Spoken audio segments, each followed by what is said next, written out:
नमस्ते सरस्वती देवी गौरवाणी निर्विशेष शून्यवादी पश्चादेशतान।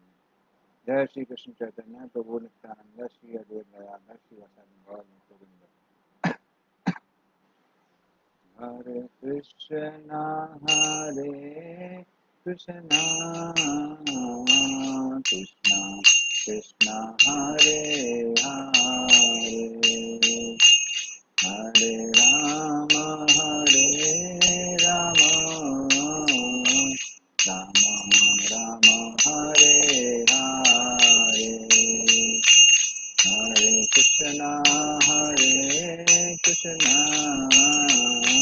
कृष्णा कृष्णा हरे हरे हरे राम राम राम हरे हरे हरे कृष्णा कृष्णा कृष्णा हरे हरे हरे राम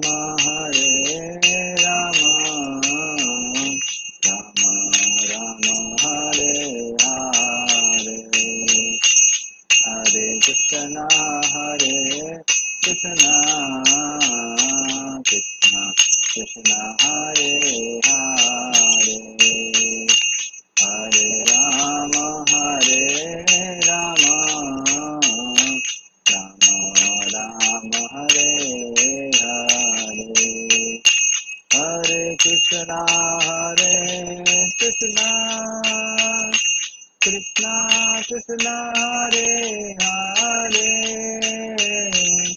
हरे राम राम राम हरे हरे हरे कृष्णा कृष्णा कृष्णा हरे हरे हरे राम राम राम हरे हरे हरे कृष्णा कृष्णा हरे हरे हरे राम राम राम हरे हरे हरे कृष्णा कृष्णा हरे हरे हरे राम राम राम हरे हरे हरे कृष्णा कृष्णा हरे हरे हरे राम राम राम हरे हरे हरे कृष्णा कृष्णा कृष्णा हरे हरे हरे राम राम राम हरे हरे हरे कृष्णा कृष्णा कृष्णा हरे हरे हरे राम राम राम हरे हरे हरे कृष्णा कृष्णा हरे हरे हरे राम राम राम हरे हरे जय राधा कुंज बिहारी राधा गोविंद राधे जय राधा गोविंद राधा गोविंद राधे जय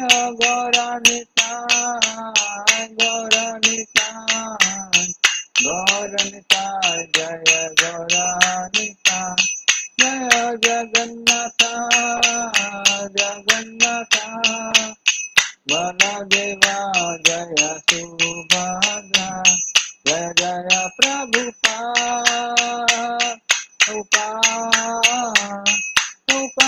जय शील प्रभुपा जय गौर हरि बोल हरि बोल हरि बोल जय गौर हरि बोल।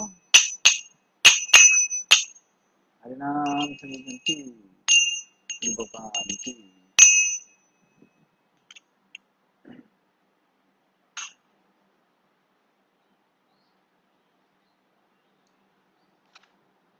तो लास्ट में हम लोगों ने 10वें अध्याय के पहले श्लोक से लेके 7वें श्लोक तक डिस्कस किया था और अभी हम लोग 7वें श्लोक से आगे डिस्कस करेंगे। एक मिनट रुकिए।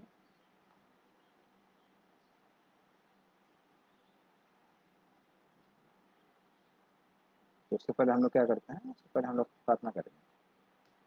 ओम अज्ञानतिमिरन्धस्य ज्ञानाञ्जनशलाकया चक्षुरुन्मिलितं येन तस्मै श्रीगुरुवे नमः। श्रीचैतन्यमनोभीष्टं स्थापितं येन भूतले स्वयं रूपकदा मह्यं ददाति च पदान्तिकं। वन्देऽहं श्रीगुरोः श्रीयुतापदकमलं श्रीगुरून् वैष्णवांश्च श्रीरूपं साग्रजातां सागना रघुनाथामृतं तं सजीवं साद्वैतं सावधूतं परिजनाः सहितं कृष्णचैतन्यदेवं श्रीराधा कृष्णपादान् सकना ललिता श्रीविशाखामृतांश्च नमो विष्णुपादाय कृष्णापेक्षाय भूतले श्रीमते भक्तिवेदान्त स्वामी नामने नमस्ते सारस्वते देवे गौरवाणी प्रचारिणे निर्विशेष शून्यवादी पाश्चात्य देशधारिणे वाञ्छाकल्पतरुभ्यश्च कृपा सिन्धुभ्येव च पतितानां पावनेभ्यो वैष्णवेभ्यो नमो नमः। नमो महावदन्याय कृष्णप्रेमप्रदायते कृष्णाय कृष्णचैतन्य नाम्ने गौरकृष्णे नमः।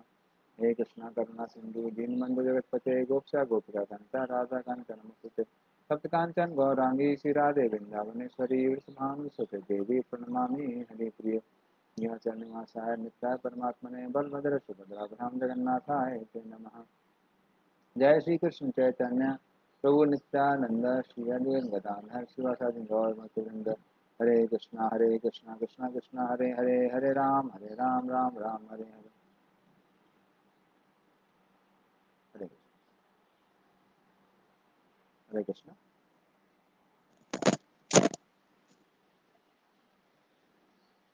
तो हम लोगों ने 7वें चैप्टर 7वें श्लोक तक कर लिया था हमने 10वें अध्याय का। अभी हम लोग 8वें अध्याय 8वें श्लोक से डिस्कस करेंगे। तो ये जो श्लोक है 8 से लेके 11 तक, इनको रामानुजाचार्य जैसे महान आचार्यों ने चतुर्श्लोकी गीता की संज्ञा दी है कि मतलब इन 4 श्लोकों में भगवत गीता का सार दिया हुआ है। तो कहते हैं कि भगवत गीता के जो 18 श्लोक अध्याय हैं, 18 अध्याय में से 20 के जो 6 अध्याय हैं 7 से लेकर 12, वो सबसे ज्यादा महत्वपूर्ण है। उसमें भी जो 7 से 12 में 9वां अध्याय और 10वां अध्याय बहुत महत्वपूर्ण है। और 9वें और 10वें अध्याय में भी ये जो श्लोक है 4 श्लोक 10वें अध्याय के श्लोक नंबर 8 से लेकर श्लोक नंबर 11 तक, ये बहुत महत्वपूर्ण कहलाते हैं। इसलिए इनको गीता का सार या चतुश्लोकी गीता कहा जाता है। ये गीता का सार मात्र 4 श्लोकों में यहाँ पर दिया हुआ है। तो इसलिए आज हम ये सबसे महत्वपूर्ण श्लोक जो गीता के हैं आज हम लोग लेंगे। तो पहला श्लोक इस तरह से है। भगवान कहते हैं, अहम सर्वस्य प्रभवो मत्ता सर्वं प्रवर्तते इति मत्वा भजन्ते मां बुधा भाव समन्वितः। तो भगवान क्या कहते हैं, अहम सर्वस्य प्रभवो, प्रभवा, भवा का मतलब है उत्पन्न होना। तो संसार में जो भी है वो सबका सब, हे अर्जुन, मुझसे ही प्रकट हुआ है। मत्ता सर्वम प्रवर्तते, तो वो सबका सब किससे निकला हुआ है? मुझसे ही निकला हुआ है। तो भगवान की ये परिभाषा वेदांत सूत्रों में भी आती है। हाँ, जन्म आदि यस्य अतः, ये वो भगवान है जिनसे हर चीज का जन्म हुआ है। हाँ, और हम देखते हैं कि भागवतम का जो पहला श्लोक है वो भी ऐसी चालू होता है, जन्मादि सता अन्वयाद इतरस्तार्तेषु अभिज्ञा स्वराट। तो भगवान को जानने की पहली श्रेणी क्या है, या पहली सीढ़ी क्या है? भगवान वो हैं जिनसे सब हर चीज का जन्म हुआ है। मतलब वो कौन है? वो हमारे परम पिता है। तो ये पहली सीढ़ी है। प्रभुपाद जी उसके लिए एक साधारण उदाहरण देते थे। तो किसी रिपोर्टर ने पूछा कि भगवान कौन है, तो प्रभुपाद जी ने एक साधारण सा उदाहरण दिया कि आपके पिताजी हैं, बोले हाँ। उनके माता पिता होंगे, बोले हाँ।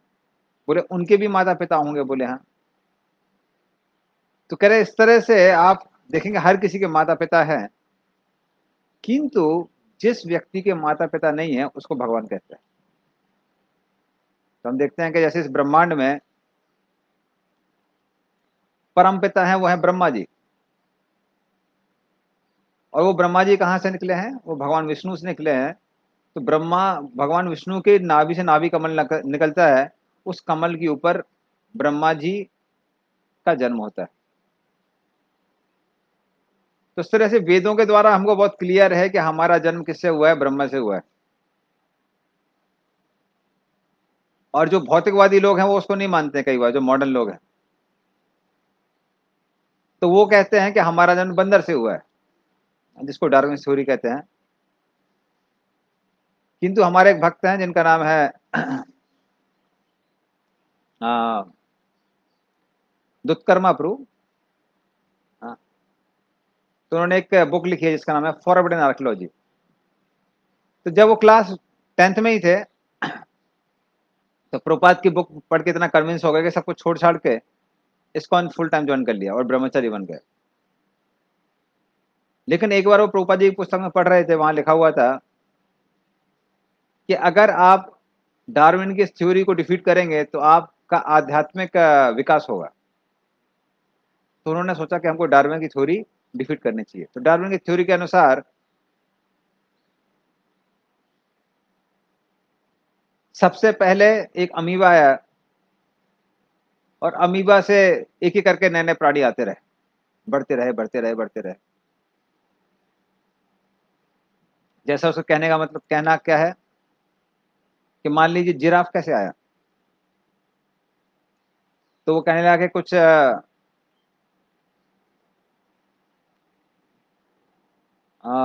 घोड़े थे। अब जेब्रा बोला उसने, जेब्रा, जो जेब्रा होते हैं, तो कुछ जेब्रा थे, जिसको दरियाई घोड़ा भी कहते हैं कभी कभी। तो उन्होंने एक बार देखा कि जमीन में सारी घास खत्म हो गई है, तो इसलिए पेड़ की पत्ती खा के वो अपना विकास करने लगे। लेकिन क्या हुआ, पेड़ में भी धीरे धीरे करके नीचे की पत्तियां खत्म होने लगी, खत्म होने लगी। तो पत्ती को खाने के लिए उसने अपना गर्दन ऊंची की ऊंची की ऊंची की ऊंची की, और ऊंचा करते करते इतनी ऊंची हो गई कि वो जिराफ बन गया। तो इस तरह की उसकी फिलॉसफी है। लेकिन जिराफ की गर्दन इतनी लंबी होती है और जेब्रा की इतनी छोटी होती है, तो उसके बीच में कोई स्पीसीज होनी चाहिए ना। तो वो क्या बोला कि इसका मतलब उसके बीच की अगर स्पीसीज मिल जाती है तो मेरी जो थ्योरी है वो कंफर्म हो जाएगी। उसी तरह से उसने बोला कि हम लोग बंदर से आए हैं। तो आजकल के आपको जो बच्चों को स्कूल में यही सिखाया जाता है कि आप लोग बंदर से आए हैं। तो उस तरह से उसने बोला अगर आप फॉसिल्स को ढूंढेंगे तो आपको समझ में आएगा कि कैसे बंदर और इंसान के बीच में कोई आदि मानव होना चाहिए। अगर आदि मानव की हड्डियां मिल जाती हैं तो सिद्ध हो जाएगा कि डार्विन की थ्योरी गलत है, सॉरी सही है। किंतु जब उन्होंने एविडेंसेस देखे तो देखा कि वो एविडेंसेस ज्यादा हैं जो डार्विन की थ्योरी को गलत सिद्ध करते हैं सही की अपेक्षा। और वो सारे के सारे एविडेंसेस कहाँ डाल दिए गए? ब्रिटेन के एक म्यूजियम में डाल दिए गए।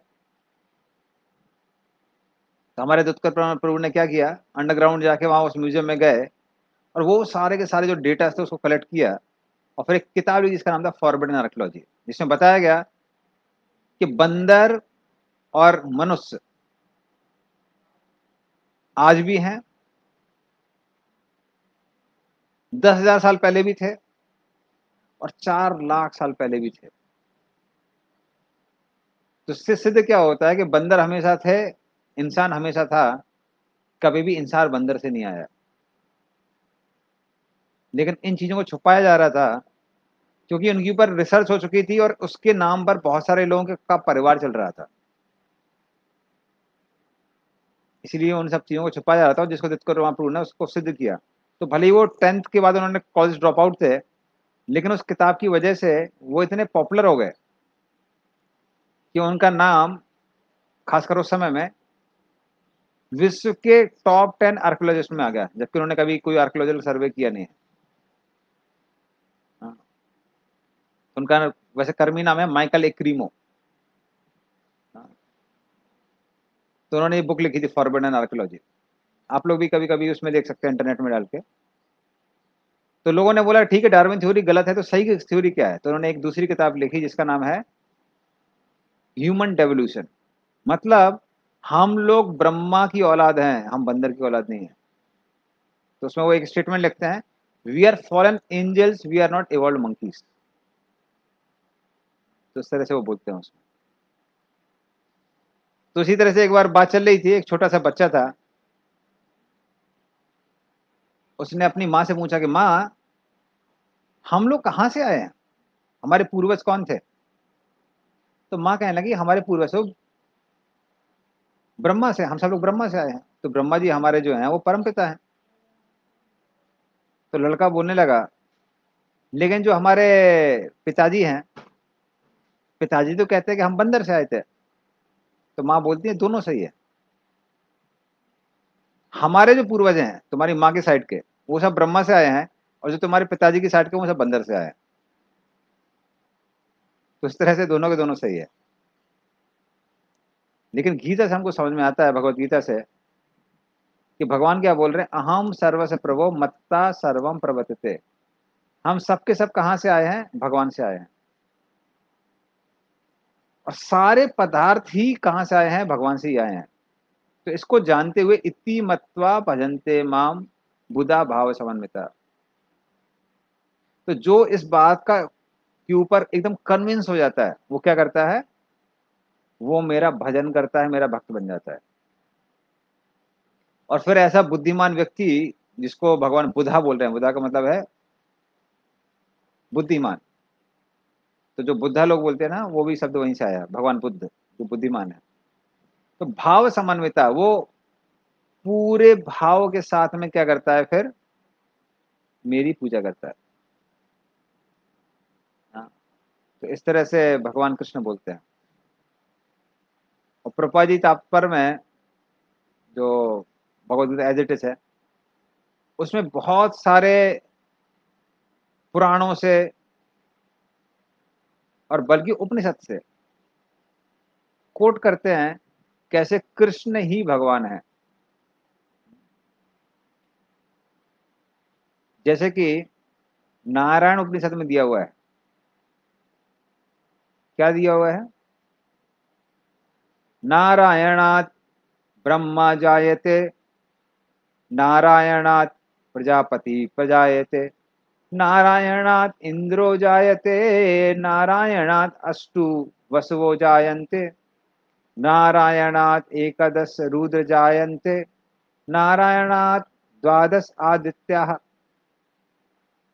जायते। तो इस तरह से क्या हो जाता है, नारायणाद ब्रह्मा जायते। नारायण से ही कौन आए हैं? ब्रह्मा है। नारायणा प्रजापति च प्रजायते। तो जो प्रजापति हैं वो सबके सब किससे आए हैं? नारायण से ही आए हैं। नारायणात इंद्रो जायते, मतलब इंद्र कहाँ से आया, नारायण से आया है। नारायण अष्टु वसुओ जायन्ते, तो जो 8 वसु हैं वो कहाँ से आए हैं, नारायण से आए। नारायणात एकादश रुद्र जायन्ते, तो जो 11 रुद्र हैं जिसमें शिवजी भी एक है, वो भी सब कहाँ से आए हैं, नारायण से आए हैं। नारायणात द्वादश आदित्य जायते, तो जो 12 आदित्य हैं वो भी कहाँ से आते हैं, नारायण से आते हैं। तो इस तरह से बहुत सारे, ये तो एक मैंने वो कोट किया, प्रभुपाद जी इसमें बहुत सारे उपनिषद से कोट करते हैं और पुराणों से भी कोट करते हैं कि कैसे हर कोई नारायण से ही आया। तो एक पुराण से भी आपको कोट सुना देते हैं, जैसे वराह पुराण में दिया हुआ है, नारायणो परो देव तस्मात् जातः चतुर्मुखः तस्मात् रुद्रो अभवत् देवः साचा सर्वगताम गतः। तो समझता है नारायणो परो देव तस्मात् जातः चतुर्मुखः, तो चतुर्मुख ब्रह्म कहाँ से आया है, नारायण से आया है। तस्माद रुद्रो अभवत देवः, और जो 12 रुद्र हैं जिसमें शिवजी भी एक है, वो कहाँ से आए हैं, नारायण से ही आए हैं।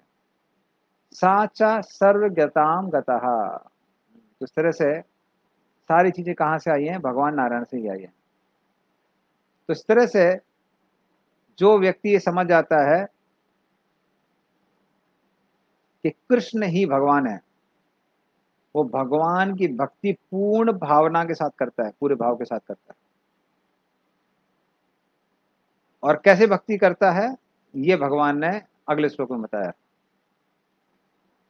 तो इस तरह से है, मत चित्ता मत गता प्राणा बोधयंता परस्परम कथयंतश्च माम नित्यम तुष्यन्ति च रमन्ति च। तो भगवान बोलते हैं मत चित्ता, तो ऐसे भक्तों का चित्त कहाँ लगा रहता है, भगवान में ही लगा रहता है। हाँ, तो हर समय वो कृष्ण के बारे में सोचते रहते हैं। ऐसे जो भक्त होते हैं जिनको कन्विंस हो जाते हैं कि कृष्ण ही भगवान है। जैसे आपने देखा होगा ना, खासकर जब लोगों की नई नई शादी होती है, तो पति पत्नी हमेशा अपने में ही अपने बारे में सोचते रहते हैं, एक दूसरे के बारे में सोचते रहते हैं, अपने बारे में नहीं, एक दूसरे के बारे में सोचते रहते हैं। तो पति अगर बाहर भी जाता है, वो देखता रहता है, किसी का फ्लैट देखता है तो उसको लगता है कि भविष्य में हम भी अपने पत्नी के लिए ऐसी बड़ा सा फ्लैट खरीद के देंगे। कोई ड्रेस देखता है तो सोचता है कि अपनी पत्नी को हम ऐसी सुंदर ड्रेस पहनाएंगे। तो उस तरह से नई नई शादी जब होती है तो लोग पति पत्नी एक दूसरे के बारे में ही सोचते रहते हैं। पत्नी भी सोचती है कि अभी पति आएंगे तो हम ये बनाएंगे, वो बनाएंगे, ऐसा करेंगे, वैसा करेंगे, ये सोचती रहती है। लेकिन कुछ समय बाद क्या होता है, एक दूसरे से आकर्षण कम हो जाता है, खासकर जब बच्चे हो जाते हैं। और जब बच्चे हो जाते हैं तो सारा आकर्षण, सारा ध्यान बच्चों की हो जाता है। तो माता पिता बस यही सोचते रहते हैं कि कौन से स्कूल में इसको दाखिला कराना चाहिए, ये बड़ा हो जाएगा तो हम ये करेंगे, वो करेंगे। हम्म? घर में अगर लड़की पैदा होती है तो माता पिता को बचपन ही चिंता हो जाती है कि ठीक है भाई, अभी इसकी शादी करानी है तो पैसा इकट्ठा करना है, ये अरेंजमेंट करेंगे, वो अरेंजमेंट करेंगे। लड़का होता है तो खासकर जो माँ होती है वो सोचती रहती है ठीक है अब इसकी किससे शादी कराएंगे, तो कौन से स्कूल में दाखिले कराएंगे, क्या बनाएंगे उसको।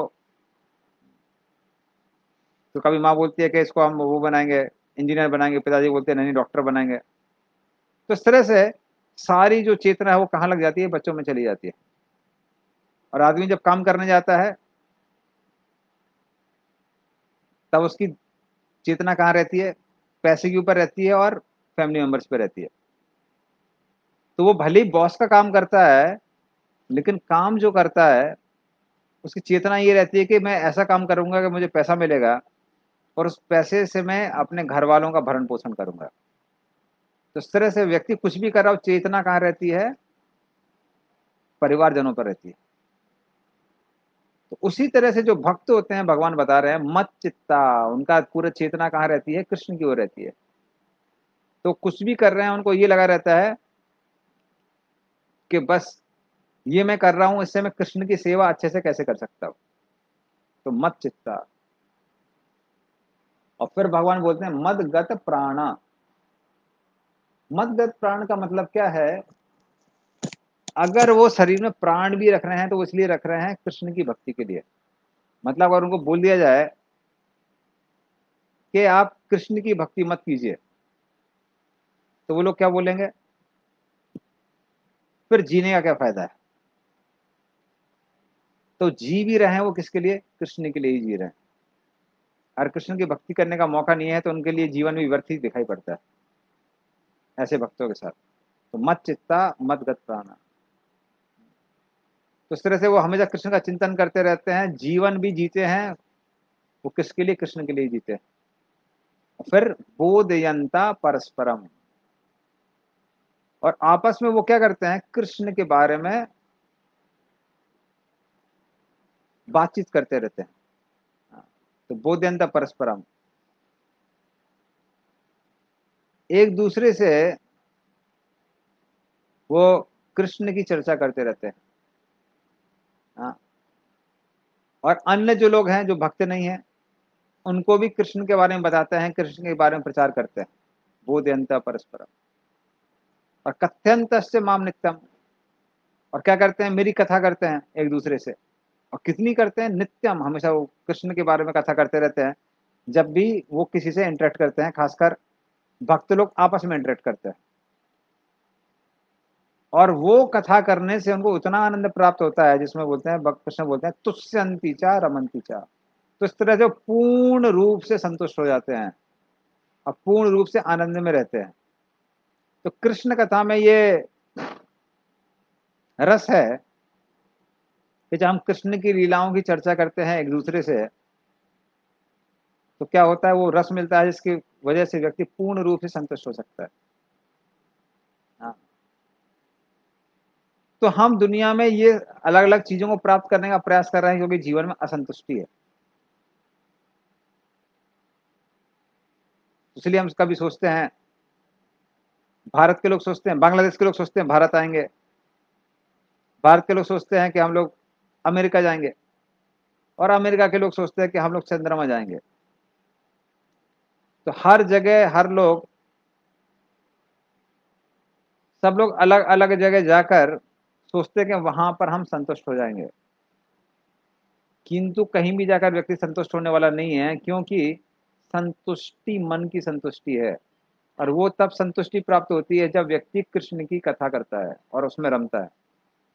तो तुष्यंतीचा रमंतीचा, इस तरह से जो कृष्ण बोलते हैं, जो मेरे भक्त हैं वो मात्र मेरा नाम लेके, मेरे बारे में चर्चा करके, मेरी कथा करके पूर्ण रूप से संतुष्ट रहते हैं और रमंतीचा, उसी में आनंद प्राप्त करते हैं। तो ये कृष्ण ने 9वें लंबे श्लोक में बताया।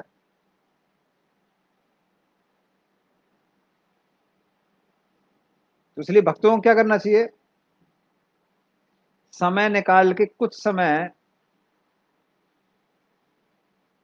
कृष्ण का नाम लेना चाहिए। जैसे हरे कृष्ण महामंत्र है, हरे कृष्ण कृष्ण कृष्ण हरे हरे, हरे राम राम राम हरे हरे।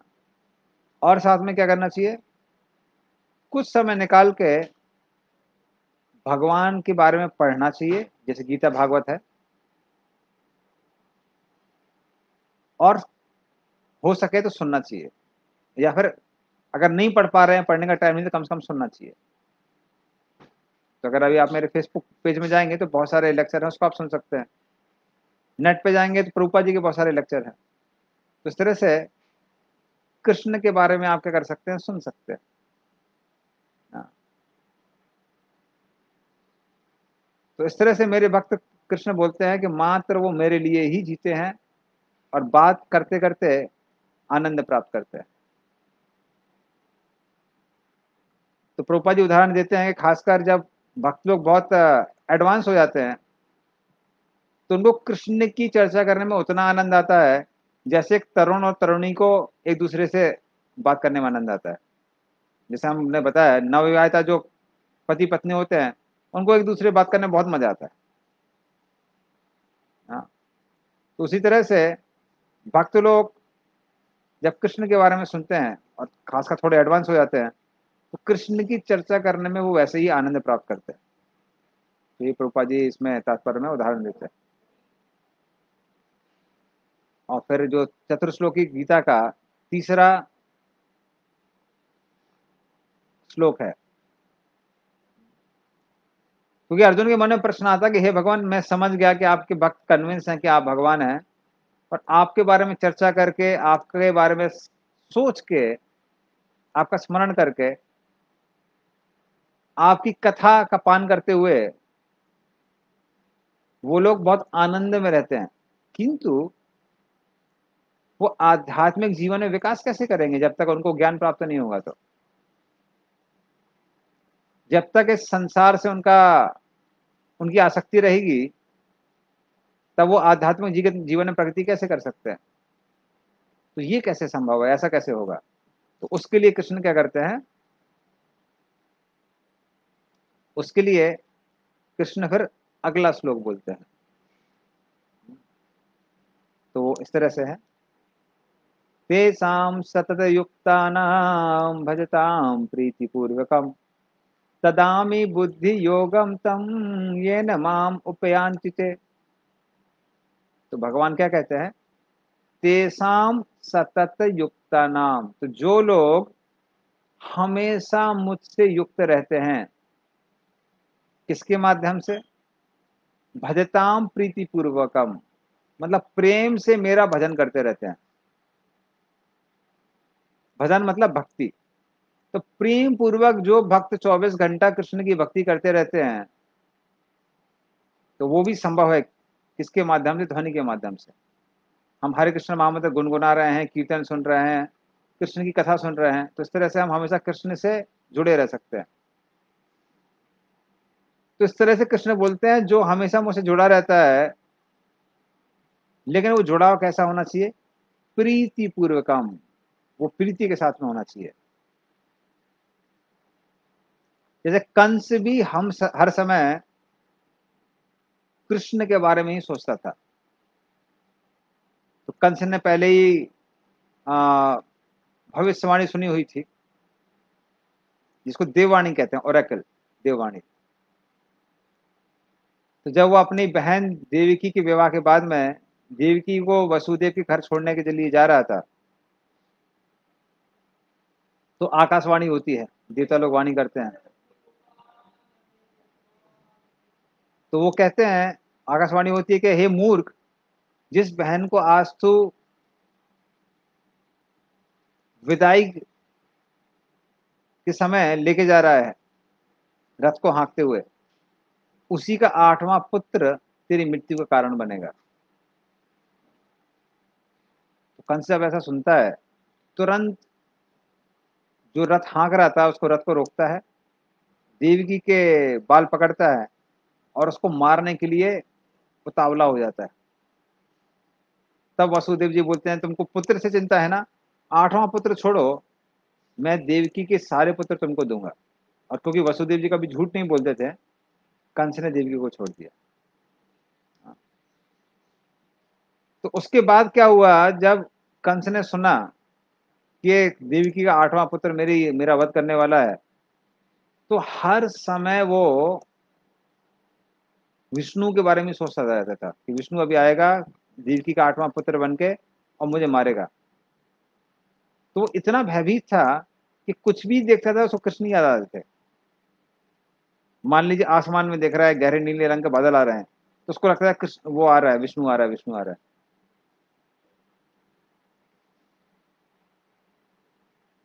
जब वो सोता था तो सपने में देखता था कि उसका सर कट गया है,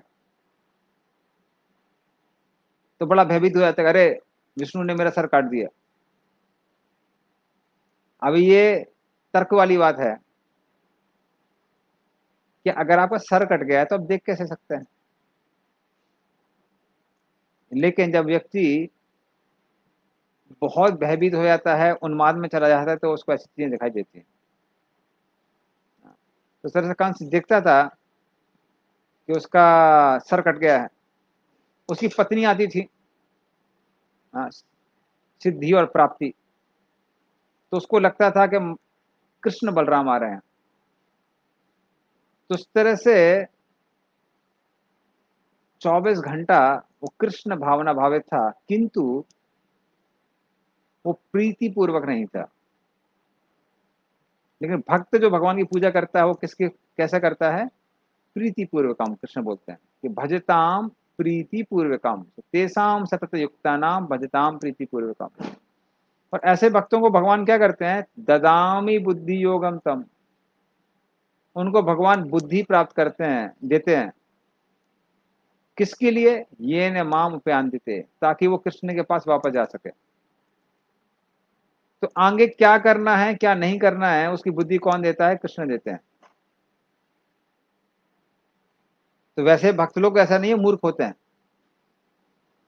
तो हमारे जो बड़े बड़े आचार्य हुए हैं, रामानुजाचार्य, माधवाचार्य,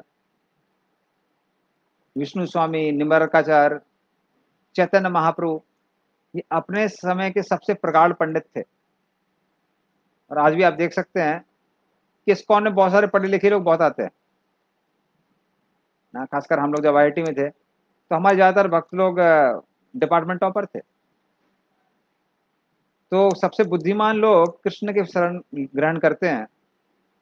किंतु मान लीजिए किसी के पास बुद्धि नहीं है, तो कृष्ण क्या गारंटी देते हैं, कृष्ण गारंटी देते हैं मैं उसको बुद्धि दूंगा जिसके द्वारा वो मेरे पास आ सकता है। उसके ग्रंथों में उदाहरण भरे पड़े हैं। हाँ, जैसे एक उदाहरण आता है, जब चैतन्य महाप्रभु दक्षिण भारत की यात्रा में जाते हैं, तो जब वो दक्षिण भारत की यात्रा में श्रीरंगम पहुंचते हैं, जहां पर रंगनाथ का बहुत विशाल मंदिर है, तो वहां पर वो देखते हैं कि एक भक्त भगवत गीता पढ़ने का प्रयास कर रहा था, किंतु पांडित्य ना होने के कारण वो ठीक से श्लोकों का उच्चारण भी नहीं कर पा रहा था। और आसपास जो प्रगाढ़ पंडित बैठे हुए थे वो उसका उपहास कर रहे थे, हंस रहे थे। किंतु जब वो गीता के श्लोक पढ़ रहा था तो उसके आंखों से आंसू बह रहे थे। तो चैतन्य महाप्रभु ने उसको पूछा कि आपके आंखों से आंसू क्यों बह रहे हैं, कौन सा ऐसा श्लोक है गीता का जो आपको इतना छू गया है कि आपके आंखों से आंसू बह रहे हैं। तो वो कहते हैं कि देखिए, हमारे गुरु ने आदेश दिया कि आपको सुबह से लेकर शाम तक गीता पढ़नी चाहिए, तो हम यहाँ बैठे बैठे गीता पढ़ने का प्रयास तो करते हैं, किंतु पांडित्य की कमी के कारण उच्चारण कई बार ठीक से नहीं निकलता है, हम ठीक से नहीं पढ़ पाते हैं। किंतु जब भी हम इस गीता में अर्जुन और कृष्ण का ये चित्र देखते हैं कि कैसे कृष्ण अपने भक्त से इतना प्रेम करते हैं कि स्वयं उनका रथ हाँक रहे हैं। हाँ, तो जैसे हमने पहले भी बताया था, रथ हाँकना अपने आप में बहुत दैन्य कार्य है। जैसे अगर आपका बच्चा बहुत पढ़ाई लिखाई कर रहा है, आप वो पूछते हैं, आप उसे पूछते हैं कि क्या बनेगा, वो कहता है मैं ड्राइवर बनूंगा। तो आपको लगेगा अरे फिर इतना पढ़ाई लिखाई की क्या आवश्यकता है। किंतु एक सारथी की जो कार्य है वो उससे भी निम्न कहलाता है। खासकर जो लोग युद्ध में सारथी बनते हैं, युद्ध क्षेत्र में, जो युद्ध क्षेत्र में सारथी बनते हैं, युद्ध क्षेत्र में कोलाहल के कारण, शोर के कारण एक दूसरे की वाणी नहीं सुनाई देती है। तो पीछे का जो योद्धा होता है वो सारथी को दाएं तरफ या बाएं तरफ पैर मार के इंगित करता है कि दाएं तरफ रथ को चल ले जाना है या बाएं तरफ लेके जाना है। साथ में सारथी को रथ के घोड़ों की भी सेवा करनी पड़ती है, सिर्फ अपने स्वामी की सेवा नहीं करनी पड़ती है। और घोड़े को आप जानते हैं, आप देखना होगा यहाँ पे जहाँ पे हमारा हॉर्स रिंग है, जब हावड़ा से हम लोग आते हैं सेकंड ब्रिज के पास से, तो दूर से ही घोड़े की मल की बदबू आने लगती है, उस घोड़े की सेवा करनी पड़ती है। तो ये सारे काम कृष्ण ने अर्जुन के लिए किए हुए हैं।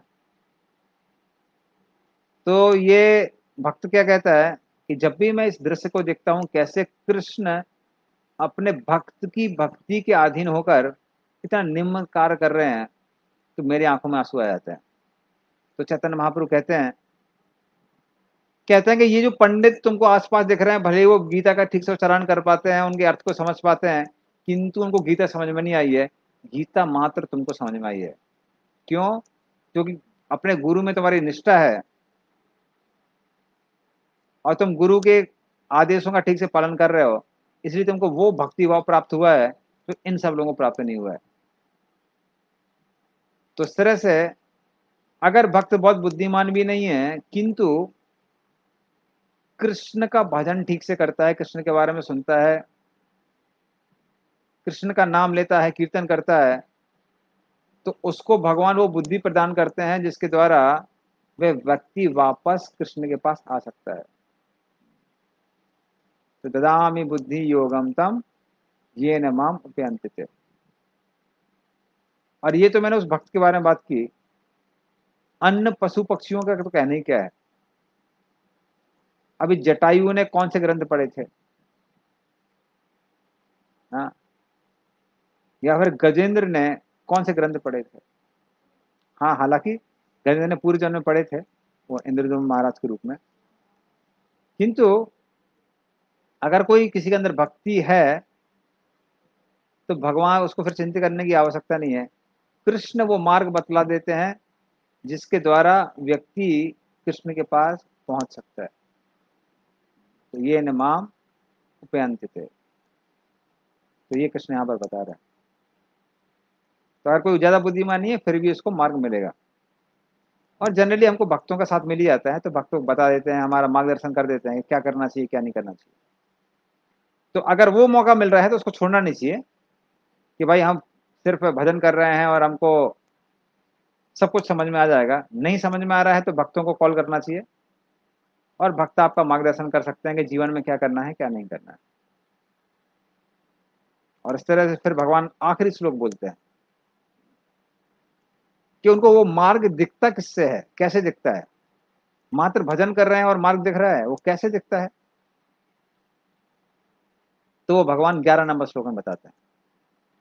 तेषाम एवानुकंपार्थम अहम अज्ञान जम तमः नाशयामि आत्म भाविस्थो ज्ञान दीपेन भास्वता। तो भगवान क्या कहते हैं? तेषाम ऐसे जो भक्त हैं, तेषाम मतलब वो भक्त, एवानु अनुकंप आर्थम, तो मेरी अनुकंपा के कारण, कृपा के कारण, हाँ, क्या होता है? अहम अज्ञान जम तमहा, उनके हृदय में जो भी अंधकार है, वो बुद्धिमान नहीं है, हृदय अंधकार से भरा हुआ है, उनको समझ में नहीं आ रहा है क्या करना चाहिए क्या नहीं करना चाहिए, क्या उचित है क्या अनुचित है। तो अगर उनको ये सब पता भी नहीं है तो भगवान बोलते हैं मैं क्या करता हूं, नास्यामि आत्म भावस्थो ज्ञान दीपेन भास्वता। तो मैं जो उनके हृदय में विराजमान हूं, मैं हृदय के अंदर से ही क्या करता हूं, उस अज्ञान के दीप, उस अज्ञान के अंधकार को ज्ञान की दीप के द्वारा पूर्ण रूप से उस अंधकार को नष्ट कर देता हूं। हाँ, तो भक्त के लिए सारा कार्य मैं स्वयं करता हूं। तो ये भगवान इस 11 नंबर श्लोक में बताते हैं। तो अभी 8-9 मिनट और हम लोग क्लास करेंगे। अगर किसी को प्रश्न है तो कमेंट बॉक्स में डाल सकता है, नहीं है तो हम लोग क्लास कंटिन्यू करेंगे 9 मिनट तक। ठीक है, अगर आप कमेंट बॉक्स में क्वेश्चन लिखेंगे तो मैं उसको आंसर कर दूंगा। तो प्रभुपाद जी उसका एक प्रकांड उदाहरण देते हैं जो कि चैतन्य चरितामृत में आता है। तो चैतन्य महाप्रभु वैसे भी, जैसे हमने पहले भी कई बार डिस्कस किया है, अपने पांडित्य के लिए भली भाली भांति भांति जाने जाते थे। तो मात्र वो छोटे से ही थे तब उन्होंने केशव कश्मीरी, जो कि कश्मीर का एक बड़ा पंडित था जिसका नाम था केशव, उसको हराया था। और जब वो जगन्नाथपुरी में गए तो उस समय पूरे भारत के सबसे विद्वान व्यक्ति थे सार्वभौम भट्टाचार्य, जो कि उस समय उनके जो वहां के राजा थे, राजा प्रताप रुद्र, उनके मुख्य सलाहकार थे। और पूरी मंदिर, जो जगन्नाथपुरी का मंदिर है, उसके मुख्य प्रबंधक थे, मुख्य इंचार्ज, मेन इंचार्ज। तो सब कुछ उनकी देखरेख में ही होता था वहां पे, सार्वभौम भट्टाचार्य। तो सार्वभौम भट्टाचार्य को भी चैतन्य महाप्रभु ने पराजित किया था। और चैतन्य सार्वभौम भट्टाचार्य भी चैतन्य महाप्रभु के ही एक अनुयायी बन गए। इसीलिए एक मिनट रुकिए, लाइट चली गई है।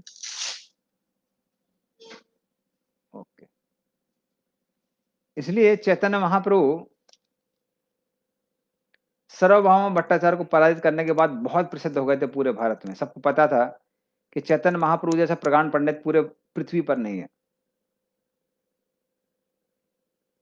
तो इस तरह चैतन्य महाप्रभु जब वृंदावन की ओर जाते हैं तो वहां पे एक सन्यासी से मिलते हैं जिसका नाम था प्रकाशानंद सरस्वती, जो कि शंकर संप्रदाय के थे। तो वो जो प्रकाशानंद सरस्वती थे, उन्होंने देखा कि चैतन्य महाप्रभु हमेशा कीर्तन करते रहते हैं, हरे कृष्णा कृष्णा कृष्णा हरे हरे, हरे राम राम राम हरे हरे।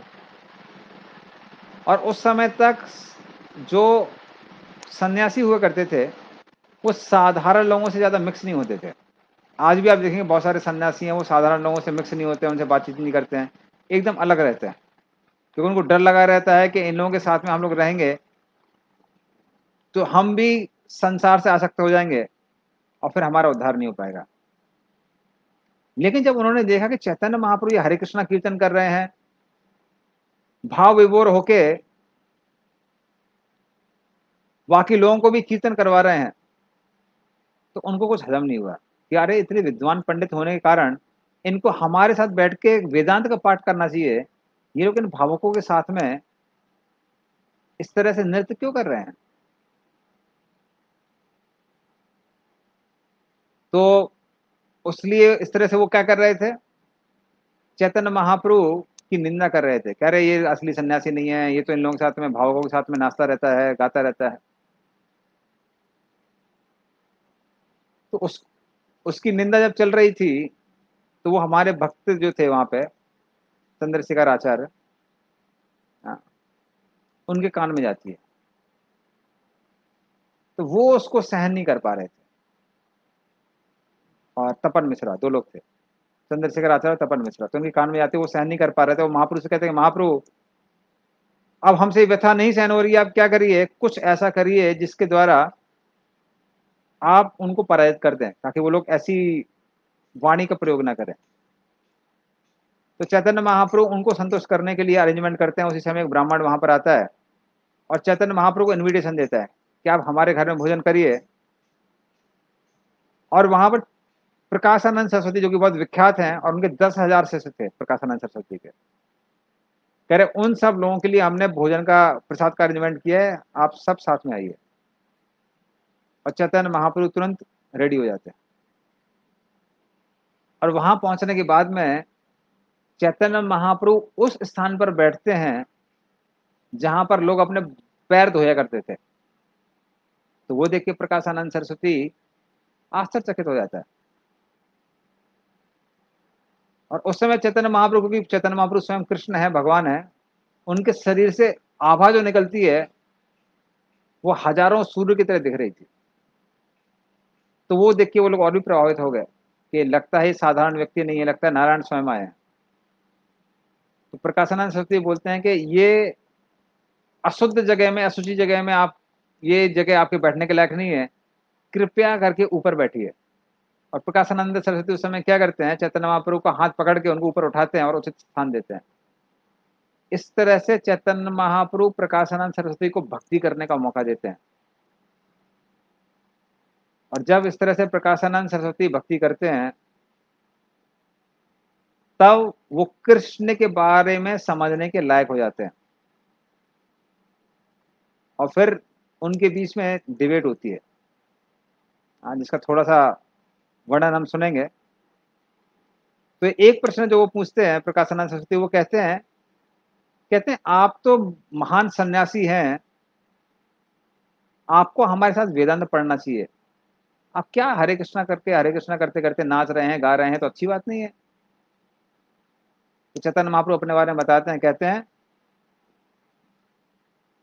कि क्या करूं, मेरे गुरु ने मुझको मूर्ख देखते हुए, गुरु मूर्ख देखिया मोरा कोरेला शासन, तो गुरु ने देखा मैं मूर्ख हूं, तो गुरु क्या बोले कि वेदांत पढ़ने में तुम्हारा अधिकार नहीं है, मात्र ये हरे कृष्ण महामंत्र करो। उसके द्वारा वो क्या समझाते हैं कि जब चैतन्य महाप्रभु लायक नहीं तो और लोग लायक कैसे हो सकते हैं, क्योंकि चैतन्य महाप्रभु ने उस समय भारत के सबसे विद्वान प्रगाढ़ पंडितों को हराया हुआ था। तो वो कहते हैं कि इसलिए वेदांत को बिना भक्ति के आप नहीं समझ सकते हैं, मात्र पढ़ के, उसको इंडिकेट करते हैं। और फिर वो कहते हैं कि जब मैंने ये हरे कृष्ण महामंत्र करना चालू किया, क्या करूं, मैं उन्माद में आके हंसने लगा, नाचने लगा, गाने लगा। और फिर मैं अपने गुरु के पास गया और गुरु से बोला कि वाह मंत्र दिला गोसाई कैनो तारा बल, जपते जपते मुई हुई नू पागल, कि हे गोसाई जी, आपने कौन सा मुझे मंत्र दिया है और क्या इसकी शक्ति है, कैनो तारा बल। हाँ, जपते जपते मुई हुई नू पागल, इसको जपने से क्या हो रहा है, मेरे अंदर पागलपन आ रहा है। तो गुरु जी ने क्या बोला, भालो हैया, बहुत अच्छा हुआ है, तुमको हरे कृष्ण महामंत्र का जो रिजल्ट है वो प्राप्त हो गया है। वो क्या है, कृष्ण से प्रेम, तुमको कृष्ण से प्रेम हो गया है, अभी तुम्हारा जीवन सफल हो गया है। अब हरे कृष्ण महामंत्र करवा के बाकी लोगों का जीवन सफल करो। तो इस तरह से फिर चैतन्य महाप्रभु कहते हैं कि भगवत गीता का सार कृष्ण भगवत गीता में ही बोला हुआ है, वेदे सच सर्वेर अहम ए वेद्यो, वेदांत वेद वेदेव चाहम, कि वेदों का सार है मुझे जानना, कृष्ण भगवत गीता में कहते हैं। जब कृष्ण बोल रहे हैं कि मैं वेदों का सार हूं, तो कृष्ण ही वेदों का सार है। तो इसका मतलब यदि आप कृष्ण का नाम ले रहे हैं, कृष्ण की भक्ति कर रहे हैं, तो आप वेदांत का पठन कर रहे हैं। उसी तरह से कृष्ण भगवत गीता में कहते हैं प्रणमा सर्व वेदेषु, कि सारे वेदों में ओंकार हूं, और वेदों में बताया हुआ है कि ये जो ओंकार है भगवान के नाम से ही निकला हुआ है।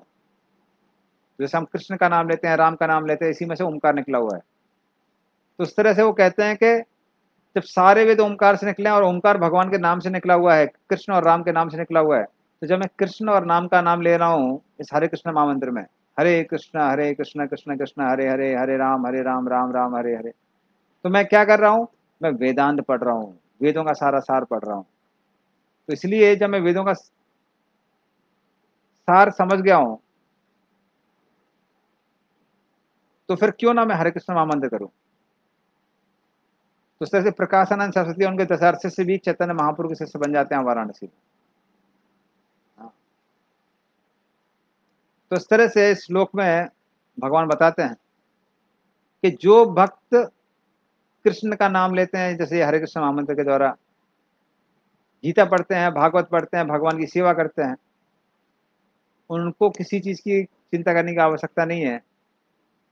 वो मात्र अगर मुझे समझने का प्रयास ही कर रहे हैं, भले ही समझ नहीं पा रहे हैं, किंतु उनको ज्ञान कौन देता है, कृष्ण बोलते हैं मैं देता हूं।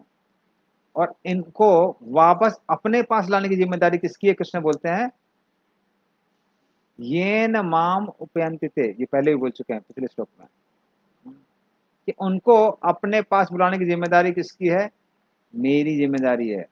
और ये कैसे प्राप्त होता है, ये कृष्ण ने इस श्लोक में बताया है, तेसाम एवानु अंग अनुकंपार्थम, तो मेरी अनुकंपा के कारण उनको ये सौभाग्य प्राप्त होता है। हाँ? क्या सौभाग्य, कृष्ण के पास वापस जाने का सौभाग्य। तो इस तरह से मात्र कृष्ण की भक्ति करके, हाँ, कृष्ण का नाम लेके, कृष्ण के बारे में श्रवण करते हुए हम अपने जीवन को सफल बना सकते हैं। तो खासकर ये अभी पुरुषोत्तम मास चल रहा है, कुछ ही दिन बचे हैं। हाँ, कुछ ही 2 हफ्ते बचे हैं। तो सब लोगों से हमारा आग्रह है कि जितना हो सके कृष्ण के नामों का जप कीजिए, क्योंकि इस महीने में बाकी महीनों से कई गुना ज्यादा लाभ मिलता है। तो जितना हो सके ये हरे कृष्ण महामंत्र, अगर कोई 1 माला कर रहा है तो 2 माला कीजिए, 2 माला कर रहा है 4 माला कर रही है, करता है, कर सकता है। और ज्यादा भी आप कर सकते हैं, कुछ लोग 16 माला भी कर सकते हैं। तो इस तरह से आप ज्यादा से ज्यादा जप कीजिए, गीता पढ़िए, भागवत पढ़िए, और भक्ति के द्वारा अपने जीवन को सफल बनाइए। हरे कृष्ण। तो इन शब्दों के साथ हम यहाँ पर कथा को विराम देना चाहेंगे। श्रीमद् भगवद गीता की जय। चतुश्लोकी भगवद गीता की जय। शील प्रोपाद की जय।